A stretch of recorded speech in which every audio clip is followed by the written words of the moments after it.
nám len 15 minút na to, aby sme vypočítali. Na to,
s vozičkou sa teraz môžete postaviť.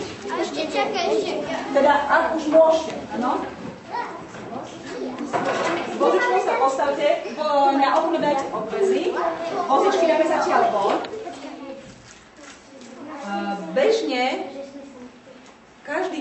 Bežne na matematike tie slovné poly vždy tých strávime. Dokonca viac, dokonca ich zvládneme 7. Dokážte mi napríklad, koľko sa vám podarilo urobiť.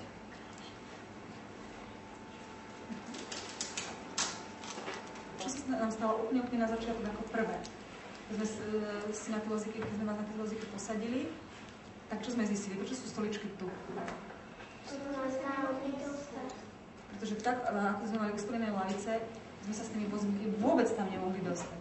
Podarilo sa to urobiť aj ľuďom, ktorí neboli na vozíku. Podarilo sa im urobiť všetky úlohy tak, ako mali. Adamko. Podarilo sa ti urobiť 5 úloh? Nie, 4. To znamená, že Adamko urobil 4. Hanka urobila 3. Myslíš si, že by si inokedy spravil tých úloh tak isto, alebo urobil by si ich viac? Tak asi trocha viac. Prečo viac a prečo teraz si ich neurobil viac? Skúste premýšľať, prečo sa nám to teraz nepodarilo a prečo aj tí, ktorí neboli na vozíku, ktorí vlastne mohli slobodne chodiť k tým úlohám, urobili menej úloh ako zvyčajne. Nemuseli vám pomáhať. Že oni by stihli, keby sa na vás nepozerali, oni by svoju prácu stihli, ale vy by ste stihli ešte menej, ako ste mali teraz. Chodili s diktafónmi, ešte sa vysili svítať a možno teraz je ten čas na to, aby oni svoje pripravené otázky nám dali a vy im na ne odpovedali. Takže filmári a filmušky, šup do práce.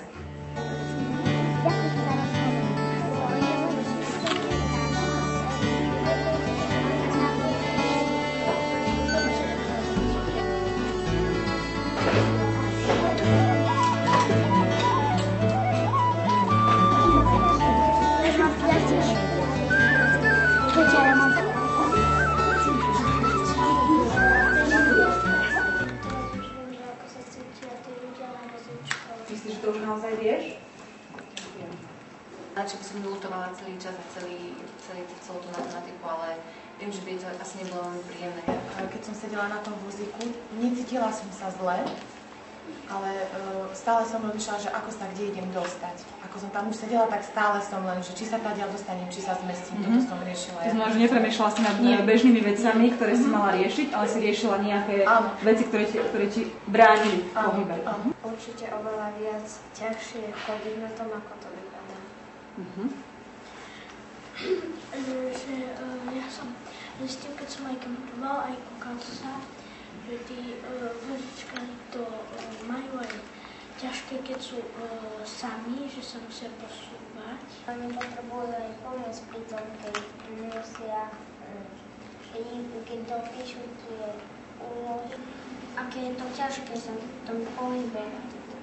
Ja som sa snažil pomôcť tým vozíčkarom, ako doniesť im nejaké tie úlohy a pomôcť im prepravovať sa.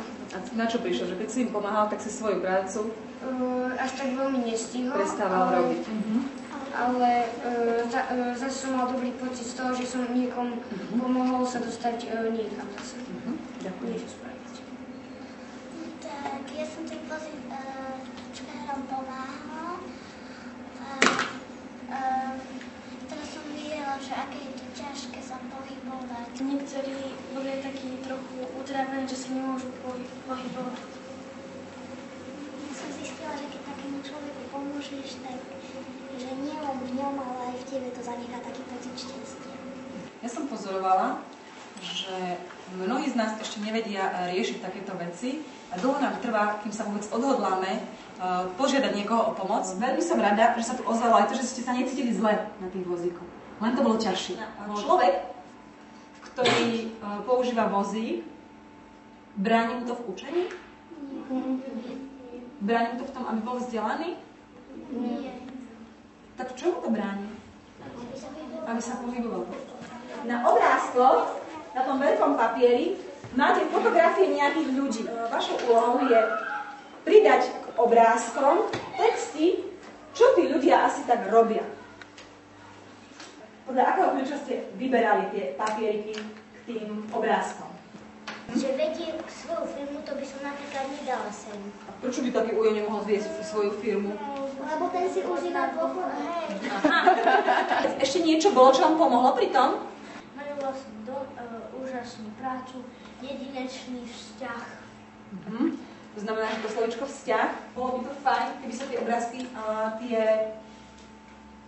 texty dali povymieňať všelijako? Mohol by napríklad ten pán, čo je na dôchodku, predtým viesť nejakú firmu? Mohol však. Ako tomuto rozumiete? Postihnutie ma nedefinuje ako človeka. Podľa mňa veľmi ťažká veta. Každý ten človek je niečím iným. A každé to postihnutie mu nebráni v tom, aby žil svoj vlastný život. A čomu nás to naučilo dnes? Kiko? Že tí ľudia sú úplne normálni, len sedia na vozíčku. Vy ste mali okolo seba novinárov a všetkých ľudí. Nevadilo vám to, že všetci sa na vás dívajú a všetci vlastne sledujú, čo všetko robíte, kde sa pohnete a tak ďalej? Či dobre vytočíte? Bola iba mňa si všímali. Bola si stredobod pozornosti vtedy. Vadilo ti byť stredobod pozornosti? Trochu, lebo na niekoho iného sa nepozerali, možno ešte na tých, čo boli na tom vozíčku. Pozerali sa iba na nás.